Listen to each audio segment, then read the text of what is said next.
Good afternoon. Welcome to another edition of Afro News at Noonish. My name is Alexis Taylor. I am here with our editorial team, Miss Megan Sales, our Afro business writer, Afro digital marketing editor, Miss Aria Brent, and our political reporter, Miss Tashi McQueen. All right, ladies, let's talk about some of these headlines. Tashi, we have to come to you first. Can you talk about this Trump indictment, this historic Trump indictment? What is the latest on that? Indeed. So as many know by now, as of last Thursday on March 30th, Trump is now the first former president of the US to be criminally indicted in American history. You could say this was a long time coming, considering what we've experienced throughout 2016 to now. But it's very interesting, the scenario, because there's many investigations going on at the same time. You have the Georgia case where he interfered, there's allegations of him interfering into the 2020 elections. And you have the case that he actually got indicted on, which is the Manhattan case, where he was alleged to have paid an adult film star, Stormy Daniels, in relation to an alleged affair. And these investigations have been going on for years now, and as sources have said, Trump's pretty good at getting around those investigations and not actually being charged. So this is a pretty big story for that reason. But interesting enough, this particular indictment is on the lower scale, you might want to say, compared to even the leading up to January 6th. And he actually incited this whole stir up about the indictment before, like weeks before it actually came about, and also has used this to spur up his supporters. And they have kind of turned out into rallies and also supporting him more actually in his presidency. So yeah, this is definitely a very historic, just because it's, first former president, and then you have Trump, who is a character and a half and has been the pinnacle of people's concerns for years now. And so, yeah, this is very interesting to follow. And based on, the case is actually sealed, the Manhattan case, so we don't have the actual information about the charges quite yet. But based on information that we have from the Associated Press and their close sources, Trump is supposedly arriving in New York today to prepare for tomorrow, where he will actually turn himself in. And they have said that he plans to do it pretty peacefully or willfully. So that'll be interesting to see how that pans out and what his supporters are going to do. All right, thank you for that, Tashi. Listen, it's taking everything in me to not hop on one of these red-eye trains, one of the new red-eye trains to New York that they have out of the station here in Baltimore, because I just want to see him walk in so bad. Like, y'all don't understand. I will sleep on the sidewalk just to be there. I've done it for less. This is so historic. I said I wouldn't laugh and smile too hard about this. I'll be serious, but I mean, this is historic, like you said, Tashi. So I cannot wait to see what happens tomorrow. I cannot wait to see how his supporters react. Tashi, we were talking last week about how we could not believe that Donald Trump is doing the exact same thing that he did ahead of the January 6th insurrection, riot, whatever you want to call it. I call it a terrorist attack. Anytime you run over the seat of government in a country, that's kind of what terrorists do and what we call terrorism in other countries. And so for him to be using that exact same rhetoric, to be using social media to put out these calls, it was very shocking to see that in these last several days, where he's been expecting this indictment that landed last Thursday.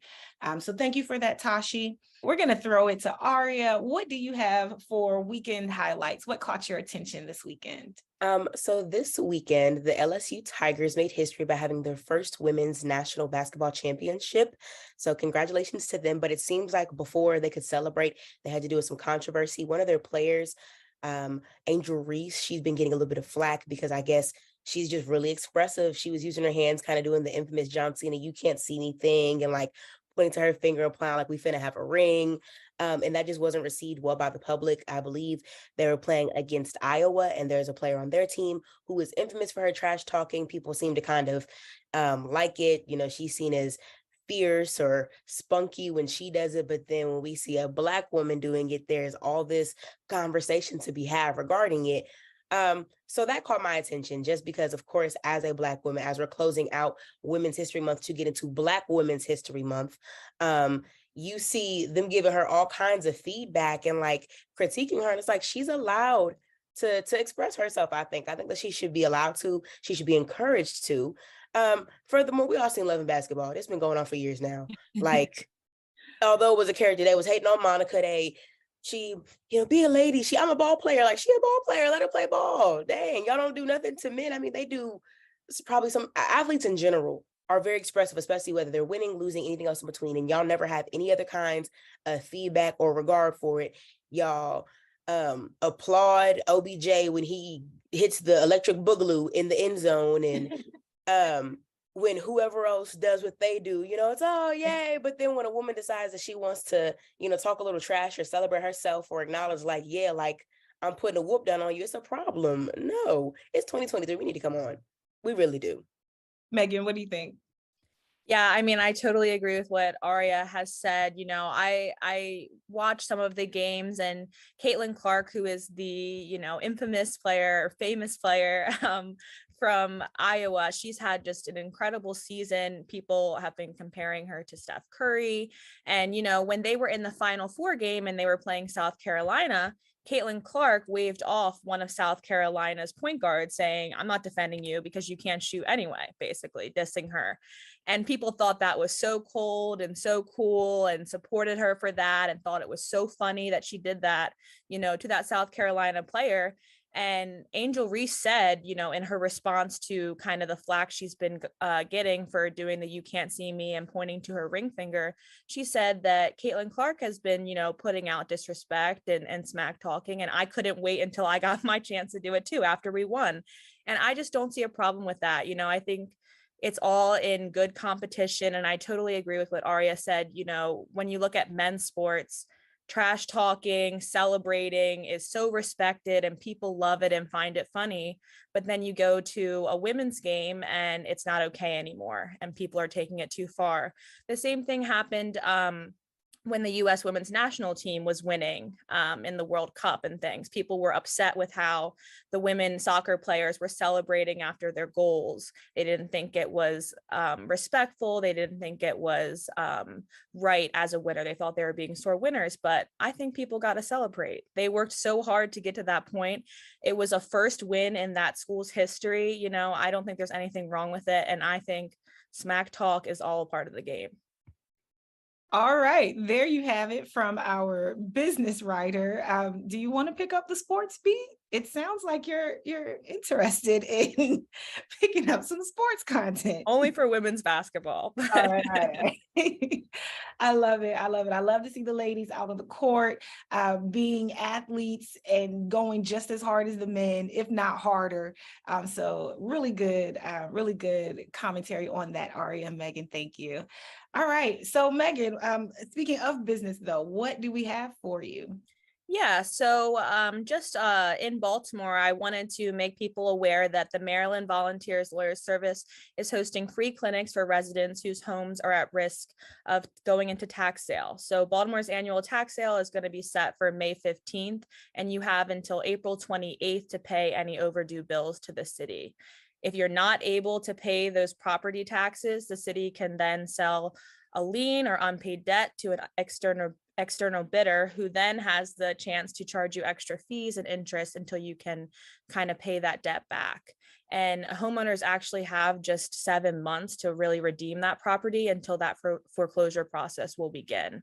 And it's kind of different when you have a tangled title case. So if you're living in a home right now that maybe was your grandmother's and her name was listed on the deed and she's since passed away, then you have even less time to redeem that property. And the threshold is even lower for you to qualify to go into tax sale. So Maryland Volunteer Lawyer Service is hosting these clinics that are going to provide you with access to a pro bono attorney who's going to walk through some of the options for recourse. whether that's the homeowners tax credit, the Maryland Homeowners Assistance Fund, or even the tax sale deferral program through Baltimore City. And the clinics are going to be taking place today at University of Maryland, Baltimore's Community Engagement Center, on April 15th at the Collington Square Recreation Center, and April 19th at the C.C. Jackson Recreation Center. And if you actually don't feel comfortable maybe going in person, you're still trying to protect against COVID, we know it's still a thing, you can reach out to Maryland Volunteer Lawyer Service and they'll help you schedule a remote session if that's something that you're interested in. It's just really important to note that if your home is going into tax sale, that does not mean that you're just going to lose your home right away. It means that you're going to have to repay these debts, and Maryland Volunteers Lawyer Service is there to help you figure out how you can do that. And then just on the state level, last week, Governor Wes Moore announced that Maryland would begin using funds from the Supplemental Nutrition Assistance Program, or SNAP as we know it, to reimburse victims of benefit fraud. So last year, Maryland's Department of Human Services had put out some notices alerting benefit recipients to an uptick in fraud cases. So fraudsters can actually use these devices called skimmers on like point of sale machines. So if you're in a gas station or any store and you're swiping your card, they can put these skimmers on those machines and steal your information. They also can use phishing schemes. So they'll call you and ask about your account, maybe ask you to provide them with some account information, and then they can really just breach your benefits and use them. So last year, DHS put out a statement trying to tell people they need to safeguard them better. And at that time, they couldn't reimburse any of the victims. Now, Maryland is the first state to receive approval to reimburse fraud victims with federal dollars. So if you had your benefits stolen between October 1st, 2022 and February 28th, 2023, you're eligible for reimbursement. And you have until May 31st to submit that reimbursement form, which you can find on the Department of Human Services website or in the story on AFRO.com. Thank you so much for that information, Megan. Just to run it back, the Maryland Volunteer Lawyer Service, they do so much just here in Baltimore City alone. Aside from tax sale information and help, they help people get expungements. I've personally witnessed them doing pop-up shops and just helping people, answering questions on the street that people might have about tenant and landlord disputes, about expungement, how that works here. They do so much. So their services are free. Definitely hit them up if you are in need of legal advice. And then also on the SNAP benefits, if you have not seen our coverage of that, definitely check out AFRO.com. Megan and Tashi, I believe, covered that last year when people were just understanding how these fraudsters were getting the benefits off people's cards. And it was so encouraging to hear that Governor Moore is actually going to be reimbursing those people, because when we initially ran the story, there was nothing that those people could do. They were just out of their food benefits that week or that month. So glad that the state of Maryland is addressing that. Thank you. Before we leave, we absolutely want to pay respect to the life and legacy of Reverend Alfred C.D. Vaughn. He was a giant here in Baltimore and beyond. On Saturday, people poured into Sharon Baptist Church here in Baltimore City to pay their respects. Mayor Brandon Scott spoke, former Mayor Sheila Dixon spoke. There were senators, there were people who knew him from the faith community, from the ministers' conferences. So again, I'm sending condolences to the Vaughn family. It was just so beautiful and so moving to see that outpour of love from the community, from our elected officials, from just the people in the audience, the community members and the residents who were impacted by his life. If you knew Reverend Vaughn, you knew that he was always there to help and to serve. I first met him personally in 2011, before I was even on staff here at the AFRO. I was a freelancer. And his church, I attended a service where he was being honored with a street naming. It was a surprise. And just to see the joy in his face that weekend, and just to see how people loved him, how people showed up to give him his flowers in life. We have to do that more. I think Reverend Vaughn is one of those few people who definitely got his flowers in life. And in crossing over, it was beautiful to see that celebration of life for him on Saturday. So again, paying respects and sending condolences to the family. Thank you for lending him to us for so many decades. He was a giant again in this community and beyond. So if you don't know, go to the AFRO.com website and look up the strong ties between Sharon Baptist Church and the Afro-American newspapers. And we'll leave it there. We'll catch you next Monday, Afro News at Noonish.